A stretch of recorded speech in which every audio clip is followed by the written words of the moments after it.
नमस्कार मंडळी, आज आपण अहमदाबाद फेमस दाल वडा कसा करायचा ते बघणार आहोत। तर चला मग रेसिपीला सुरुवात करूया। इथे मी 1 वाटी हिरवे मूग डाळ घेतलेली आहे। आता आपण याला 3 ते 4 पाण्याने स्वच्छ धुवून घेऊया। इथे मी डाळ स्वच्छ धुवून घेतल्यानंतर यामध्ये आपल्याला डाळ पूर्णपणे बुडेल इतपत पाणी घालायचे। पाणी घातल्यानंतर आता आपल्याला ही डाळ साधारण 5 ते 6 तास छान अशी भिजून ठेवायची। आणि आता इथे तुम्ही बघू शकता 5 ते 6 तास झालेले आहेत आणि आपली डाळ छान अशी भिजली गेलेली आहे। आता यातलं सगळं पाणी काढून घेतलेलं आहे मी। आता हे मिक्सर जारमध्ये आपण काढून घेऊया। आता मिक्सर जारमध्ये आल्याचा लहानसा तुकडा, 4 हिरव्या मिरच्या आणि 5 लसणाच्या पाकळ्या घालायच्या आहेत आणि पाणी न घालता मिक्सरमधून फिरवून घ्यायचे।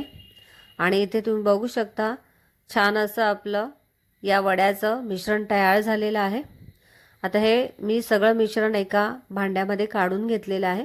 यामध्ये अर्धा चमचा आपल्याला काळी मिरी पावडर घालायची, चवीनुसार मीठ घालायचे आणि फ्रेश अशी आपल्याला कोथिंबीर घालायची बारीक चिरून।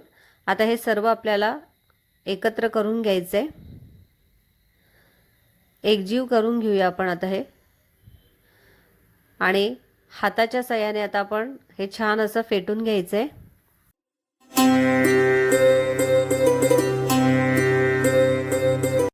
कढईमध्ये ऑलरेडी तेल तापायला ठेवलेलं आहे। तेल छान गरम झाल्यानंतर आता आपण हे वडे सोडायचेत। वडे आपल्याला कढईत जितके मावतील तितके सोडायचेत आणि मध्यम आचेवरती हे वडे आपल्याला तळून घ्यायचेत। सोनेरी रंग येईपर्यंत आता आपण हे वडे तळून घेऊया।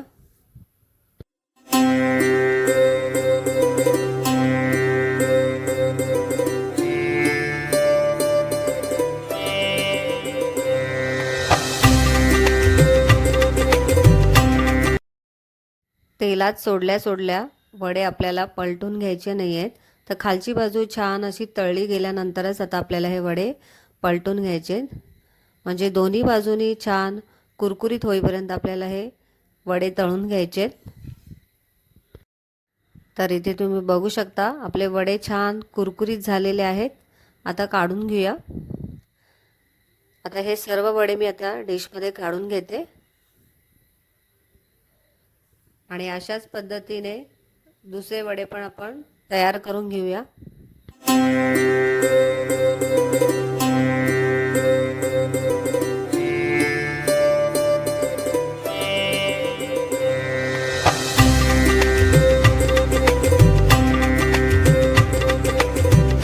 तर इथे तुम्ही बघू शकता आपले वडे सगळे तयार झालेले आहेत। आता यावरती मिरच्या सुद्धा मी छान अशा तळून घेतलेल्या आहेत। तर आपण सर्व करून घेऊया।